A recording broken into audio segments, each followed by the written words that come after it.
श्रावस्ती जिले में आज कोरोना के 8 नए केस आए सामने।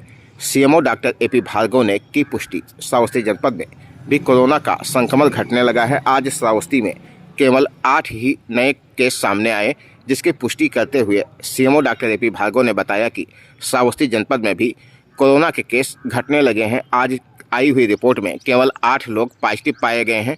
स्वास्थ्य विभाग की टीम भेजकर कार्रवाई की जा रही है। श्रावस्ती जनपद का मामला, जहां पर आज कुल 28 नए केस कोरोना के सामने आए हैं, जिसके बाद स्वास्थ्य विभाग कार्रवाई में जुटा हुआ है।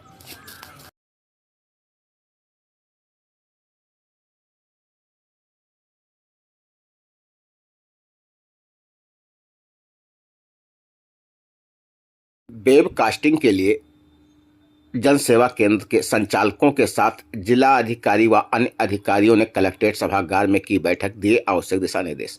श्रावस्ती जनपद के जिला मुख्यालय भिनगा स्थित कलेक्ट्रेट की ये तस्वीरें, जहां पर वेबकास्टिंग के लिए जन सेवा केंद्र के संचालकों को लगाया गया है। उनका 1 दिवसीय आज ट्रेनिंग कराया गया, जहां पर जिला अधिकारी नेहा प्रकाश समेत अन्य अधिकारियों ने जन सेवा केंद्र संचालकों से बातचीत कर उन्हें आवश्यक दिशा निर्देश दिए। श्रावस्ती जनपद के जिला मुख्यालय भिनगा के कलेक्ट्रेट सभागार की ये तस्वीरें, जहां पर इस बैठक का आयोजन किया गया। भिनगा इलाके के खरगोदा मोड़ पर लोक जनशक्ति पार्टी के प्रदेश अध्यक्ष ने जमकर बीजेपी पर साधा निशाना। श्रावस्ती जनपद के जिला मुख्यालय भिनगा के खरगोदा मोड़ का मामला, जहां पर भिनगा विधानसभा के प्रत्याशी व लोक जनशक्ति पार्टी के प्रदेश अध्यक्ष ने जमकर बीजेपी पर निशाना साधा। उन्होंने कहा कि बीजेपी ब्राह्मणों पर अत्याचार कर रही है। आज यहां पर डिप्टी सीएम का आगमन है, उसके पहले ही लोक जनशक्ति पार्टी के प्रदेश अध्यक्ष ने बीजेपी पर जमकर पलटवार किया। उन्होंने क्या कहा, सुनिए उन्हीं की जुबानी। हालांकि प्रत्याशी ने भाजपा सरकार पर कई आरोप लगाते हुए निशाना साधा है। इसको लेकर क्या कहना चाहेंगे? देखिए, मैं इसको तो हमको हास्यास्पद आता है कि हमारे यहाँ माननीय मुख्यमंत्री योगी आदित्यनाथ जी को आना चाहिए, क्योंकि तो मैं उनसे कुछ जवाब भी मैं मांग लेता। हमारे समाज को भेज रहे हैं, ब्राह्मण समाज को भेज रहे हैं, जो उन्होंने कृत्य एक ब्राह्मण को जेल भिजवाने का किया था, 2 साल के मासूम को जेल भिजवाने का काम किया था, उससे डर करके आज वो हमारे समाज के डिप्टी सीएम को भेज रहे हैं, दिनेश शर्मा जी को भेज रहे हैं। ब्राह्मण समाज ने, दलित समाज ने अपना प्रत्याशी जो है चुन लिया है, और 289 भिनगा विधानसभा का प्रत्याशी लोजपा रामविलास पासवान उनके सहयोगी पार्टी का होगा। ये जनता ने ठाना है कि लोजपा को जिताना है। यहाँ कहीं ब्राह्मण समाज में डिप्टी सीएम की दाल गलने वाली नहीं है। हाँ, किराए के वो भाड़ा के, अगर वो भाड़े के आदमियों को ले आए, एकत्रित कर ले, तो उसकी बात मैं नहीं करता, लेकिन जो असली ब्राह्मण हैं, जो हमारे साथ हैं, वो सारे ब्राह्मण एकजुट है, ब्राह्मण परिवार एकजुट है, पूरा पासवान समाज एकजुट है, पूरा क्षत्रिय समाज एकजुट है। बाकी यहाँ पर डिप्टी सीएम की दाल गलने वाली नहीं है। क्या कभी 5 सालों के भीतर श्रावस्ती की तरफ नजर उठा करके उन्होंने देखा होगा कि कितना ब्राह्मणों पे अत्याचार हुआ? उन्होंने कभी नहीं, उनका कोई स्टेटमेंट नहीं आता, कोई बयान नहीं आता है। क्या किया जाए?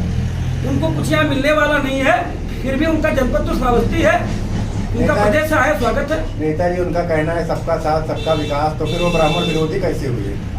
वो अपने, मैं कह तो रहा हूँ कि यहाँ पे केवल जो है, केवल ब्राह्मण को टारगेट किया गया। ब्राह्मण, बनिया, लाला, ठाकुर, इन्हीं सबकी सरकार थी।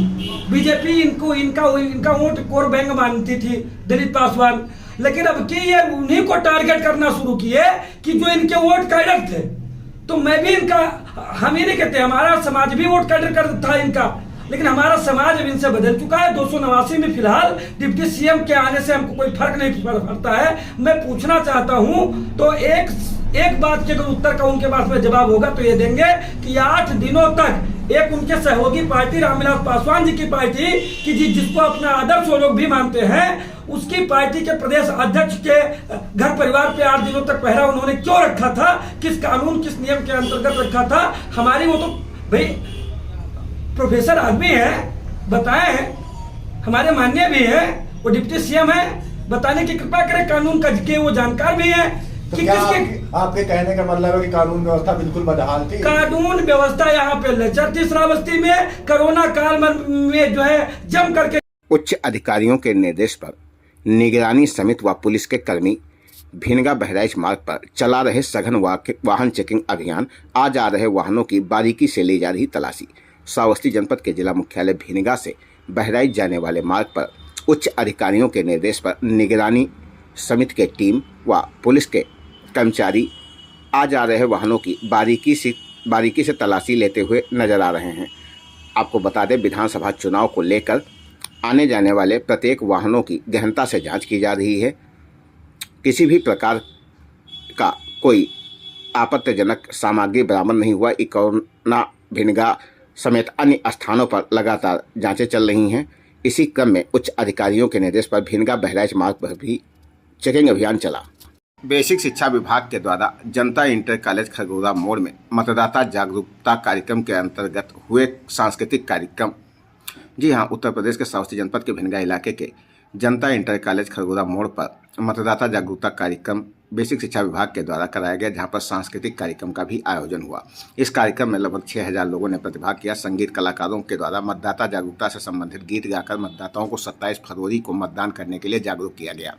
कार्यक्रम में मुख्य विकास अधिकारी ईशान प्रताप सिंह ने लोगों से अपील की कि वो अपने वोट का महत्व पहचानते हुए भारी तादाद में मतदान करें, जिससे श्रावस्ती जनपद में मतदान का रिकॉर्ड बने। इस हेतु अनेक कार्यक्रम समय समय पर संपादित किए जा रहे हैं। 27 फरवरी को मतदान के लिए जानकारी प्रदान की गई।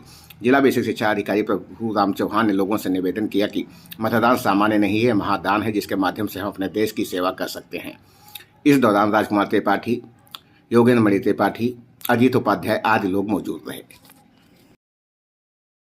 और हम सभी लोगों पे विभिन्न प्रकार की जिम्मेदारियां होती हैं, तो मैं नोडल अधिकारी स्वीप होने के साथ साथ नोडल अधिकारी कार्मिक भी हूँ, और उस कारण से थोड़ा आज मैं आप लोगों को कम समय दे पा रहा हूँ।